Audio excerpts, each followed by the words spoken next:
जय श्री राम दोस्तों, कैसे हो आप सब। मैं आपका होस्ट, आपका दोस्त। कुछ चीज़ मैं आपके साथ शेयर करना चाह रहा हूँ। शायद ये आपके साथ में भी होता होगा। जैसे कि आपने जिम स्टार्ट किया है, अभी आपको 1 हफ्ता हो गया जिम करते हुए, 1-2 हफ्ते हो गए, तो आपके दोस्त लोग पकड़ लेते हैं, अरे इतने टाइम से जिम कर रहा है भाई, पेट निकला पड़ा है, अभी तो पेट कम क्यों नहीं हुआ।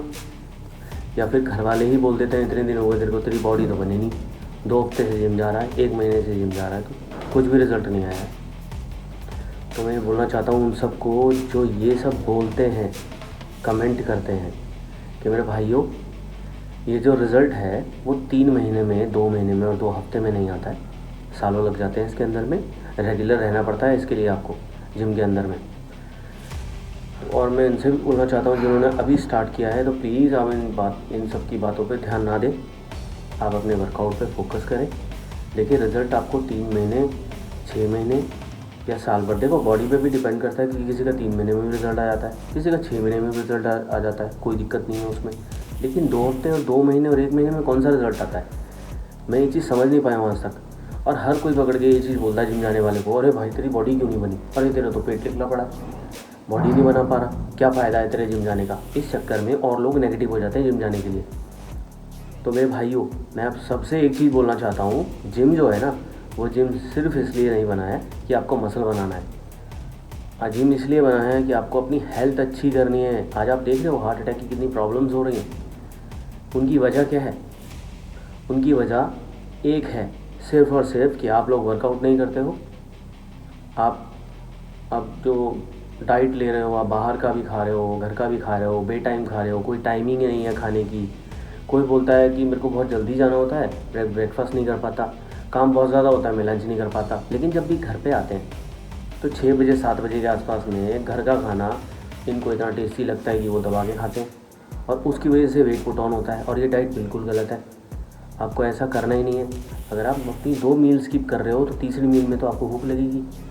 आप लोगों ने क्या करना है, मैंने पहले भी बताया था, जो मेरा गोल है मैं हर किसी को बताता हूँ कि 90% आप वर्कआउट पे फोकस करो। चाहे 15 मिनट दो आप, चाहे 20 मिनट दो, आधा घंटा दो, 1 घंटा दो, वो आपके ऊपर है। अब आपको डाइट को लेके आना है। डाइट को किस तरीके से लेके आना है, आप एक टाइम बनाओ अपना। जैसे डाइट हमें लेनी है 9:30 बजे, किसी किसी का टाइम 10:30 का है, किसी का 11 बजे का है, तो ऐसी कोई दिक्कत वाली बात नहीं है। अपने टाइम को 1 महीना रेगुलर रखिए आप।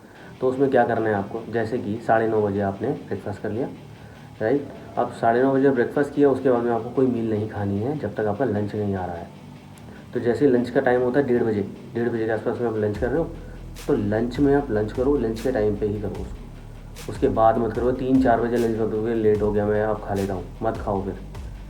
आप 3 मील का ध्यान रखो, आपका ब्रेकफास्ट है, लंच है और डिनर है, ये 3 मील टाइम पे लेनी है हमको, उसके बीच में कुछ भी नहीं खाना है। और मील प्रॉपर खानी है, स्पेशली कोई चीज़ ऐड नहीं करनी है कि हमको स्पेशली ओट्स ही खाने पड़ेंगे, पीनट बटर खाना पड़ेगा या सैंडविच बना के ले जाता हूँ। कई लोग तो सैलेड लेके जा रहे हैं लंच में।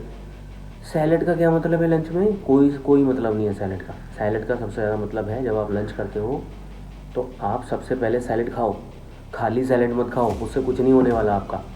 आप लोग सुबह निकले हो काम करने के लिए, ब्रेकफास्ट चाहिए, लंच चाहिए, आप वो चीज़ कर ही नहीं रहे हो, जिसकी वजह से हेडेक होता है और प्रॉब्लम भी शुरू हो जाती है। आप रात में जाके जिस मील को आप खाने की कोशिश कर रहे हो ना, वो आपके लिए बहुत ज़्यादा गलत है। आपको ये सब नहीं करना है, आपको 3 मील पे ध्यान देना है। पहले आपका ब्रेकफास्ट है, दूसरा आपका लंच है, तीसरा आपका डिनर है, दैट्स इट। आप 1 महीना इसको फॉलो करिए। मैं अपने वीडियो के अंदर में सबसे पहले होम वर्कआउट डालता हूँ। जिम में आप आ रहे, कोई बात नहीं, आप घर में करिए ना, कोई इक्विपमेंट की ज़रूरत नहीं है, बहुत छोटी सी जगह के अंदर में आप रेगुलर एक वर्कआउट को कर सकते हो।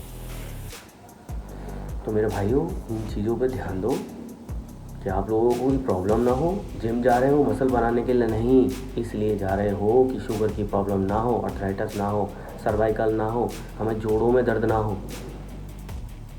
पहले ही एज से पहले ही आपको घुटनों में दर्द हो रहा है, उसका कोई मतलब है? उसका कोई मतलब नहीं है। इसका मतलब सिर्फ एक है कि आप डाइट फॉलो नहीं कर रहे हो, आप वर्कआउट नहीं कर रहे हो, आप सिर्फ और सिर्फ काम में लगे हो। ठीक है, काम अच्छी बात है यार, उससे घर चल रहा है, लेकिन हेल्थ भी तो है ना।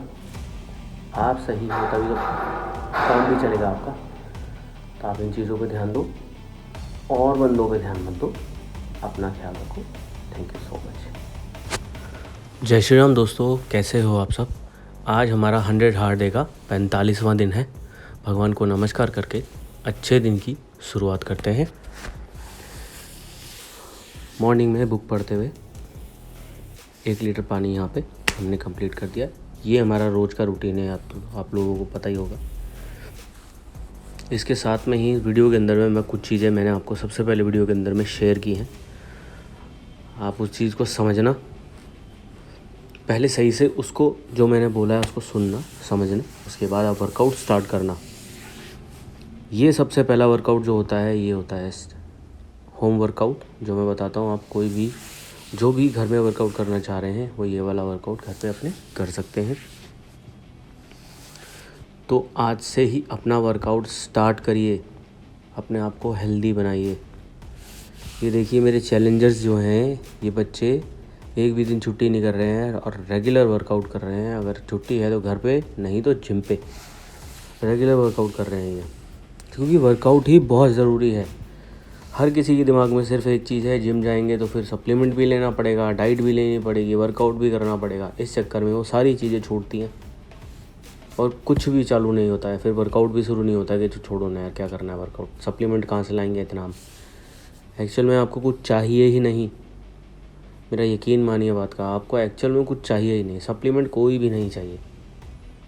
आपको सिर्फ़ और सिर्फ अपनी डाइट को सही टाइम पे लेना है। आप जो घर का खाना है उसको सही टाइम पे लेना है और आपको रेगुलर वर्कआउट करना है, या तो घर पे, अगर टाइम मिल जाए तो जिम पे। क्योंकि जिम पे आपको ज़्यादा हेल्प इसलिए हो जाएगी क्योंकि आपको इक्विपमेंट मिल जाएगा, दूसरा आपको गाइड करने के लिए ट्रेनर भी मिल जाएगा, तो आपको इंजरी के कोई चांस नहीं होंगे। अब घर पे क्या पता आप कैसी एक्सरसाइज कर रहे हो, क्या इंजरी हो जाए, जिसकी वजह से दिमाग में एक चीज़ और आ जाएगी, यार वर्कआउट करने से पेन हो जाता है, इंजरी हो जाती है।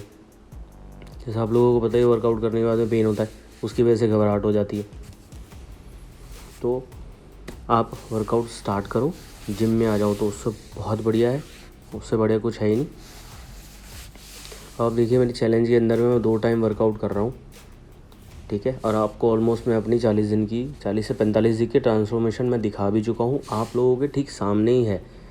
मैंने कोई सप्लीमेंट नहीं लिया है, मैं दाल रोटी सब्जी ही खा रहा हूँ और कुछ भी नहीं ले रहा हूँ, एक्स्ट्रा कुछ भी नहीं है।